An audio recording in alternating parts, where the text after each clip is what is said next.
I want you to imagine waking up tomorrow morning, right?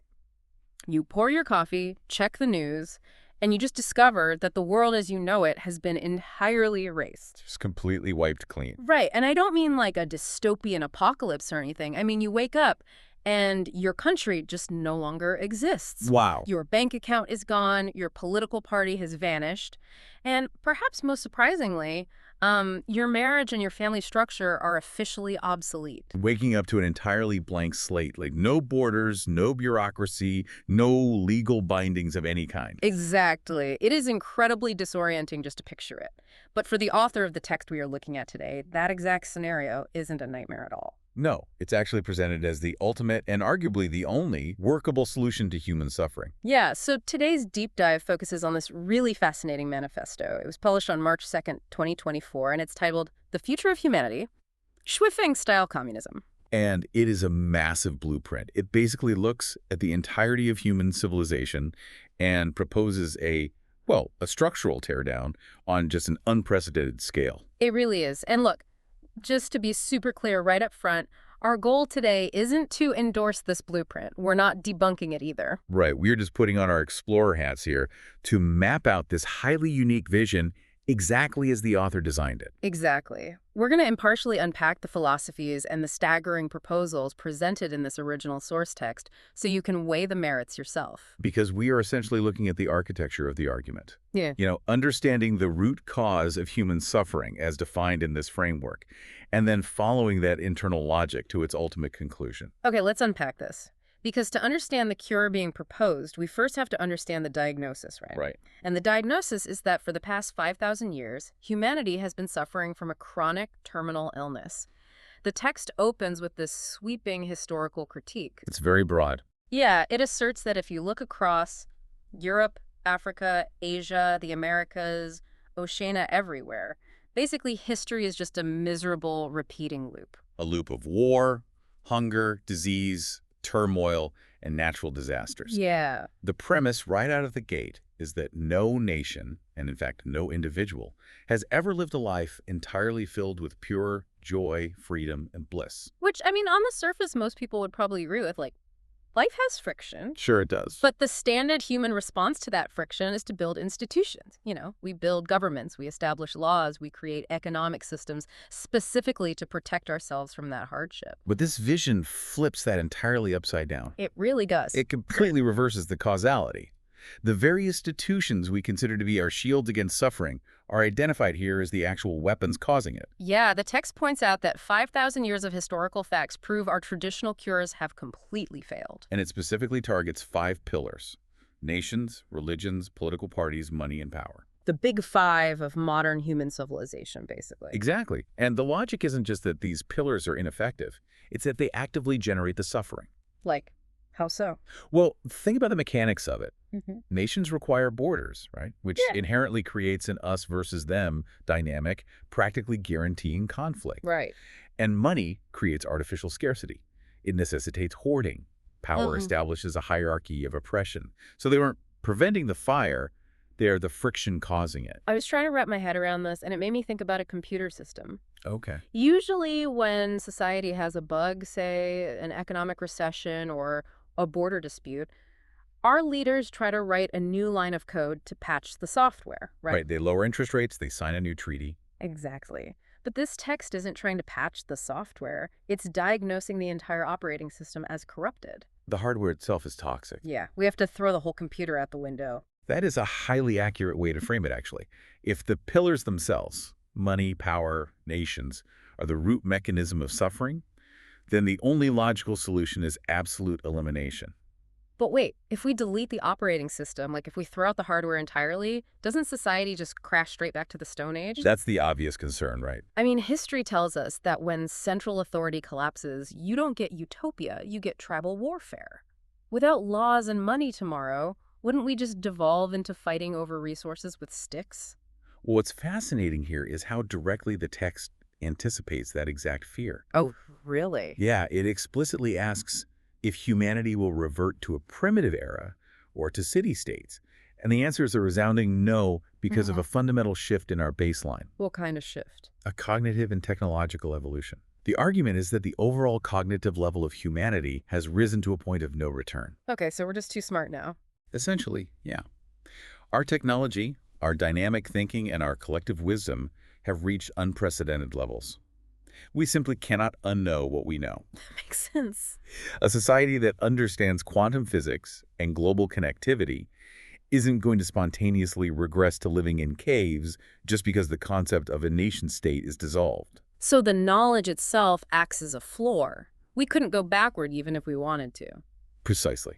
And more crucially, the text asserts that human consciousness naturally gears toward progression.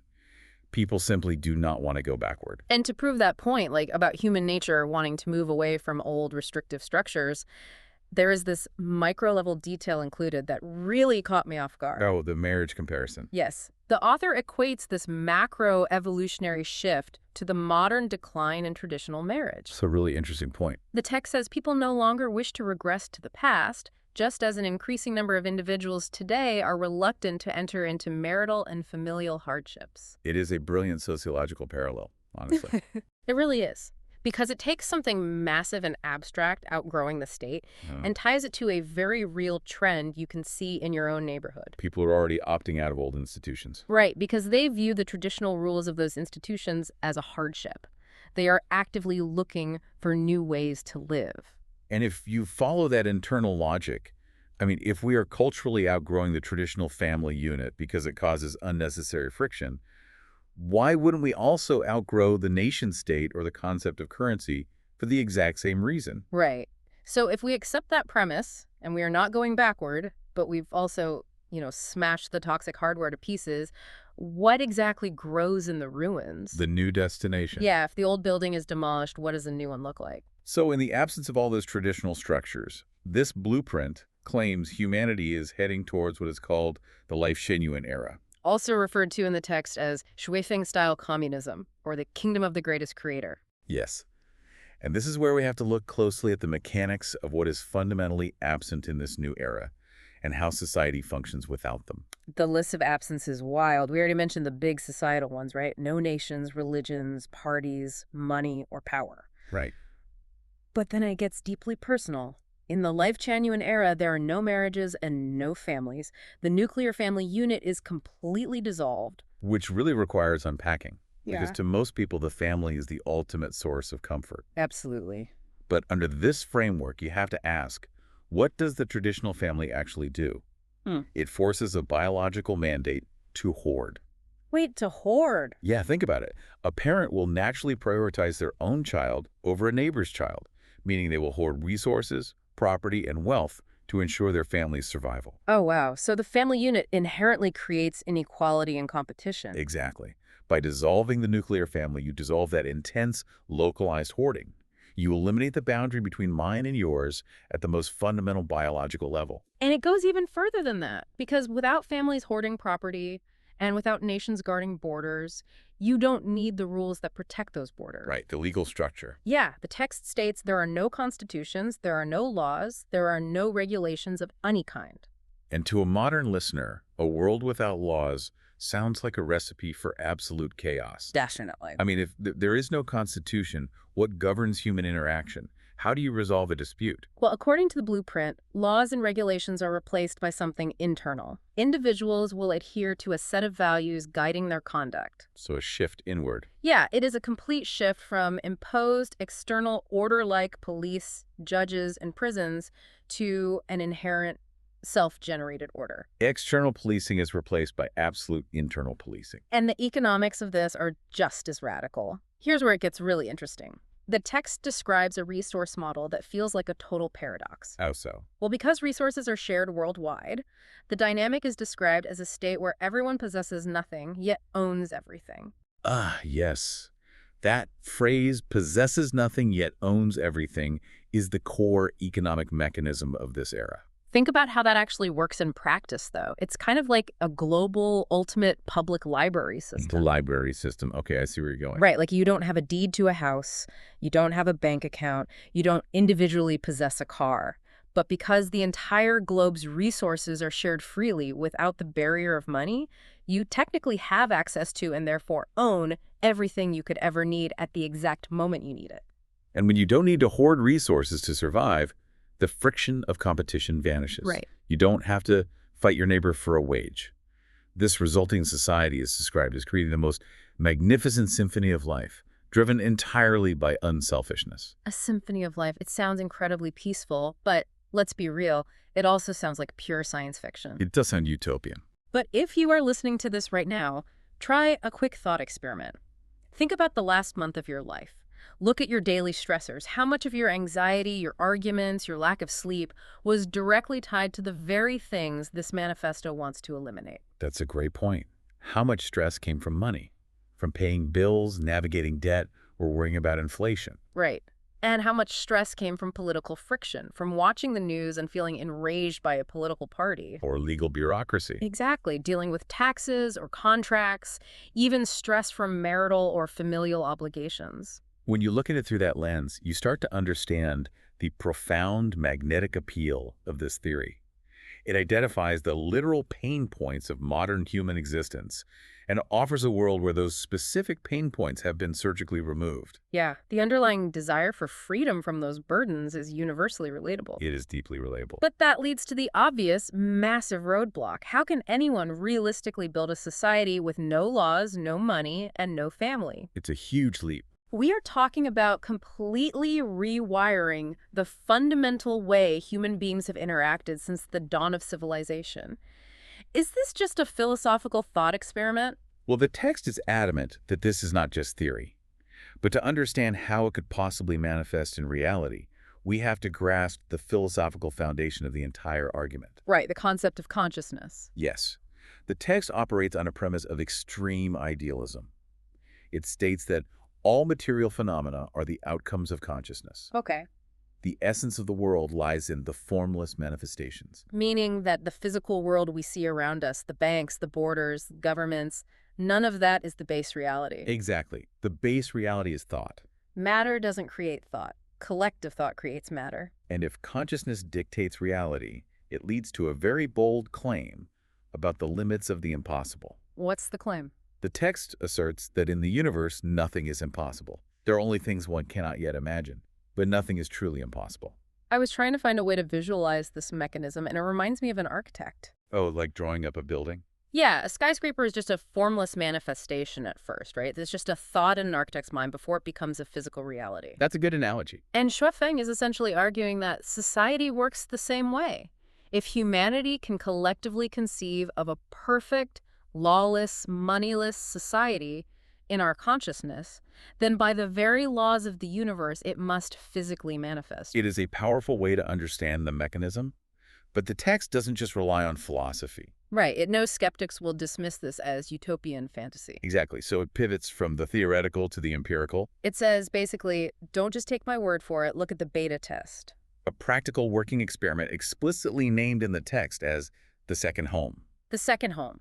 This is presented as a new model of human production and life running on these exact principles. And we get specific data points for this, too. We do. This experiment started in April 2009. Which means at the time this manifesto was published in 2024, the second home had been running successfully for 15 solid years. 15 years of people living together. That's a long time for an experiment like this. And the author emphasizes that this isn't some secretive, off-the-grid cult you have to guess about. There's a wealth of textual, visual, and video evidence readily available online to prove it works. People are living day to day without private ownership, without wages, and without external laws. Purely driven by shared values and consciousness. It is presented as tangible proof of the formless manifestation. The blueprint isn't just on paper. A prototype has been built and is currently operational. Okay, so if the blueprint exists, if the philosophical foundation of consciousness creating reality is sound within this framework, and the beta test has supposedly been a success for 15 straight years. Right. So what does this all mean? What is stopping the entire globe from adopting this tomorrow? And that brings us to the final and really the most significant hurdle. Because to get to this life's genuine era, humanity doesn't need a logistical revolution. We don't need a violent political uprising or a new technology. What humanity needs, according to the text, is a profound spiritual purification. And it acknowledges this is a monumental and challenging undertaking. The core of this purification is constructing what is called the human soul garden. Notice the metaphor there. A garden requires deliberate cultivation. You have to actively uproot the weeds so the desired ecosystem can thrive. Exact. And the manifesto provides a highly specific laundry list of the weeds that have to be pulled. It says we must completely uproot negative and pessimistic psychological elements from the human heart. And what's on that list? Here's the exact list of what has to go. Greed, jealousy, comparison, selfishness, laziness, complaints, hatred, and ego. If we connect this to the bigger picture, a society with no police, no laws, and no money, this psychological purification isn't just a moral suggestion. No, it's a structural necessity. It's the way the math works. Exactly. You can only remove external policing if you have absolute flawless internal policing. Right, because a society where everyone shares everything freely, without legal contracts, will instantly collapse the moment one person acts out of greed or ego. Therefore, for this era to exist globally, every single participating citizen must be entirely purged of those traits. I understand the logic, but this is where I really have to push back. Okay, let's hear it. Objectively looking at that list, right? Hatred and greed.